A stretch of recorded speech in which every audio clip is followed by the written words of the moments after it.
உலகெங்கும் உள்ள தமிழ் மாணவர்களுக்கு வணக்கம். இன்னைக்கு நம்ம செட் எக்ஸாம் பத்தி ஒரு சின்ன டிஸ்கஷன் வச்சுக்கலாம். ஏன்னா எப்படி எக்ஸாம் அப்போ வருது இப்போ வருதுன்னு சொல்லி போஸ்ட்போன் ஆனதுனால நம்ம எல்லாம் கொஞ்சம் அப்படியே பார்க்கலாம் வந்ததுக்கு அப்புறம் பார்க்கலாம்னு நினைச்சிட்டு இருந்தோம். பார்த்தா திடீர்னு அன்எக்ஸ்பெக்டடா ரொம்ப ஷார்ட் டியூரேஷன்ல டேட்ஸ் ஃபிக்ஸ் ஆயிருக்கு. March 6th 7th 8th 9th சொல்லியிருக்காங்க. ஸோ நம்ம இப்போ எப்படி படிக்கலாம் அப்படின்னு நம்ம யோசிச்சு வச்சிருந்தோம். பட் இப்போ உடனே படிக்கணுங்கிற சுச்சுவேஷன்ல என்ன பண்ணலாம், நம்மளால முடியுமா முடியாதா, எக்ஸாம் எழுதலாமா வேண்டாமான்னு டயலாமால இருக்கிறவங்களுக்காக மட்டும்தான் இந்த டிஸ்கஷன். இப்போ இதில் நம்ம கேட்டகரி பிரிச்சோம் அப்படின்னா 5 years அண்ட் above எக்ஸ்பீரியன்ஸ் இருக்கிறவங்க, below 5 years எக்ஸ்பீரியன்ஸ் இருக்கிற ஃபேக்கல்டி, இப்போ கரண்டா பிஜி பண்ற ஸ்டூடெண்ட்ஸ், அப்படி ஒரு கேட்டகரி இருக்கு. அது என்னது, ஆல்ரெடி எக்ஸாம் ப்ரிப்பேர் பண்றவங்க, சிஎஸ்ஏஆரோ இல்ல யூஜிசி நெட்டோ இல்ல கேட் எக்ஸாம், இந்த மாதிரி நேஷனல் லெவல் எக்ஸாம் ப்ரிப்பேர் பண்றவங்களுக்கு ஒன்றும் கவலையே இல்லை. ஆல்ரெடி அவங்க ப்ரிப்பரேஷன் மூட்ல இருக்காங்க அப்படின்னா ஜஸ்ட் அதை ரிவைஸ் பண்ணி அவங்க பார்த்துப்பாங்க. அந்த மாதிரியான ஒரு சுச்சுவேஷன். ஏன்னா நமக்கு நேஷனல் லெவல் எக்ஸாம்ஸ் அப்படிங்கிறப்போ நெகட்டிவ் மார்க்கிங்ஸ் இருக்கு. அதுல வந்து கேட்ல பாத்தீங்கன்னா நமக்கு வந்து ஒர்க் பண்ணி டிஸ்கிரிப்டிவ் ஆன்சர்ஸ் நம்ம ஒர்க் பண்ணி ஆன்சரா நம்ம நம்பர் நியூமரிக்கல் வேல்யூ உள்ள இன்புட் பண்ணணும். பட் இப்போ வந்து நம்மளுக்கு இந்த நேஷனல் எக்ஸாம்ஸ் எல்லாம் கம்பேர் பண்றப்போ நம்மளுக்கு என்னவா இருக்கும், அதுக்கு ப்ரிப்பேர் பண்ணும்போது நம்ம ஆட்டோமேட்டிக்கா நம்மளால ஸ்டேட் லெவல் எலிஜிபிலிட்டி எக்ஸாமை நம்ம நல்ல ஈஸியா தைரியமா நம்ம ஃபேஸ் பண்ணலாம். இதுல நெக்ஸ்ட் லெவல்ல 5 years அண்ட் above எக்ஸ்பீரியன்ஸ் இருக்கிறவங்க, காலேஜ் டீச்சிங்ல இருக்கிறவங்களுக்கு டீச் பண்ணிட்டு இருக்கோம். ஸோ சப்ஜெக்ட்ல இது ஏன் வந்துச்சு, இது எப்படி வந்துச்சுங்கிற அந்த ரீசன் எல்லாம் நம்மளுக்கே படிக்கிறப்ப எப்படி படிச்சிருந்தாலும் நம்ம டீச் பண்றப்போ நம்ம ஆட்டோமேட்டிக்கா என்ன வரணும், அந்த ஐடியாலஜி நம்மளுக்குள்ள கிரியேட் ஆயிருக்கும். ஸோ நம்மளோட நாலேஜை நமக்கு இது டெஸ்ட் பண்றதுக்கான ஒரு நல்ல ஆப்பர்ச்சுனிட்டி. நம்ம செய்ய வேண்டிய ஒரே வேலை என்னதான், என்னெல்லாம் படிச்சாலும் அதெல்லாம் நம்ம அப்பப்போ என்ன ஆயிடும், நமக்கு மறக்க ஆரம்பிச்சிடும். ஸோ எல்லாத்தையும் ரிவைஸ் பண்றதுக்கு இந்த ஷார்ட் டைம் என்ன பண்ணுங்க, ஜஸ்ட் அப்படியே எடுத்து ரீகால் பண்ணி வச்சுக்கோங்க. அதுவே நம்மளுக்கு போதும். நம்மளால 100% கான்ஃபிடென்ட்டோட இந்த எக்ஸாமை அப்பியர் ஆக முடியும். Next below 5 years experience. இப்போ நம்ம இந்த சப்ஜெக்டை லேர்ன் பண்ணியிருக்கணும்.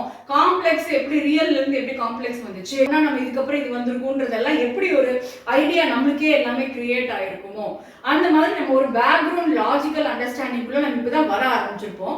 ஸோ ஒரிஜினல் சப்ஜெக்ட் நாலேஜ் எப்படின்றது நம்மளுக்கு இப்போ ஓரளவுக்கு பிடிபட்டிருக்கும். அதனால நம்ம என்ன பண்ணலாம் அப்படின்னா ஒரு பிளான், அந்த பிளானை எக்ஸிக்யூட் பண்றதுக்கு கொஞ்சம் ஒரு ஹார்ட் ஒர்க், டெய்லி ஒரு 1.5 hours இல்ல 2 hours மட்டும் எவ்வளவு முடியுமோ ஒரு குரூப் ஆஃப் பீப்புள் சேர்ந்துட்டு நீங்க என்ன பண்றீங்க, அதுக்காக ப்ரிப்பேர் பண்றீங்க.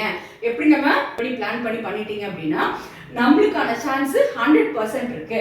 நெக்ஸ்ட் இப்போ நான் ஸ்டூடெண்டா இருக்கிற ஒரு எக்ஸ்பீரியன்ஸ்க்காக எழுதுறேன் அப்படிங்கிற இந்த PG student level category, already அவங்க எக்ஸாமுக்கு ப்ரிப்பேர் பண்ணிட்டு இருக்காங்க. அந்த 2 yearsலயே அவங்க ப்ரிப்பரேஷன் போயிட்டு இருக்கு அப்படின்னா ப்ராப்ளமே கிடையாது. இல்ல நான் இப்போ ஒரு ஜஸ்ட் ஒரு எக்ஸ்பீரியன்ஸ்க்காக எழுதுறேன், நம்ம எதுக்கு போய் எழுதிட்டு அப்படின்னு சொல்லி யோசிக்கவே வேண்டாம். நம்மளுக்கு இந்த மாதிரி எக்ஸாம்ஸ், ஏன்னா நம்ம நார்மலா டிகிரிக்காக நம்ம படிக்கிற எக்ஸாம்ஸ்ல எப்படி நம்ம ப்ரிப்பரேஷன் எப்படி இருக்கும், தியரம் என்னன்னு கேட்பாங்க, தியரம் எக்ஸ்பிளைன் பண்றோம், ப்ரூஃப் கொடுக்குறோம்.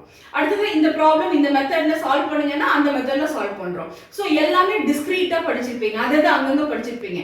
ஒரிஜினலா இப்போ நிறைய ஃப்ளவர்ஸ் இருக்கிற மாதிரி அதை கனெக்ட் பண்ற அந்த ஒரு த்ரெட்டை வச்சு கனெக்ட் பண்ணும்போது அழகான ஒரு மாலை கிரியேட் ஆகிற மாதிரி ஒரிஜினலா மேத்தமேட்டிக்ஸ்ங்கிற அந்த கம்ப்ளீட் அந்த அரேஞ்ச்மெண்ட் எப்படி ஒன்று கூட லாஜிக்கலி கனெக்டட் அப்படின்ற அந்த கான்செப்டை படிக்கணும். அந்த மாதிரி தான் நம்ம சப்ஜெக்டை லேர்ன் பண்ணிக்கணும் அப்படின்ற ஐடியா உங்களுக்கு தெரியறதுக்கு கண்டிப்பா நம்ம என்ன பண்ணணும், எக்ஸாம் அப்பியர் ஆகணும். இது ஒரு நம்மளுக்கு ஒரு நல்ல எக்ஸ்பீரியன்ஸா, நம்மளுக்கு ஒரு நல்ல ஒரு ஐ ஓப்பனிங்கான ஒரு எக்ஸ்பீரியன்ஸா நம்மளுக்கு இது இருக்கும். எக்ஸாம் எழுதுறோம், அந்த எக்ஸாம் எழுதும் போது நம்மளுக்கு அதுல நம்ம பாஸ் ஆகுறோம், அதுல நம்ம 100 out of 100 வாங்குறோம் அப்படின்ற அந்த எக்ஸ்பீரியன்ஸ்க்காக நம்ம ஓடுறோன்றது ஒரு பக்கம் இருந்தாலும் அழகா ரசிச்சு என்ஜாய் பண்ணி நம்ம எக்ஸாம் எழுதுற அந்த டைமே நம்மளோட பெனிஃபிட் தான். அதுல வர மார்க்கும் பெனிஃபிட். ஒரிஜினல் பெனிஃபிட் என்ன, நம்ம எக்ஸாம் ஹாப்பியா அதை அப்படியே ரசிச்சு நம்ம என்ஜாய் பண்ணி எழுதுறது அப்படின்றது தான். ஸோ அந்த மொமெண்ட்ஸ் அந்த ஹாப்பினஸும் உங்களுக்கு கிடைக்கணும். அதையும் கிடைப்பதற்கு என்னுடைய மனமார்ந்த வாழ்த்துக்கள். நன்றி, வணக்கம். Thank you viewers. எங்கள் சேனலை லைக் பண்ணுங்கள், ஷேர் பண்ணுங்கள், சப்ஸ்கிரைப் பண்ணுங்கள்.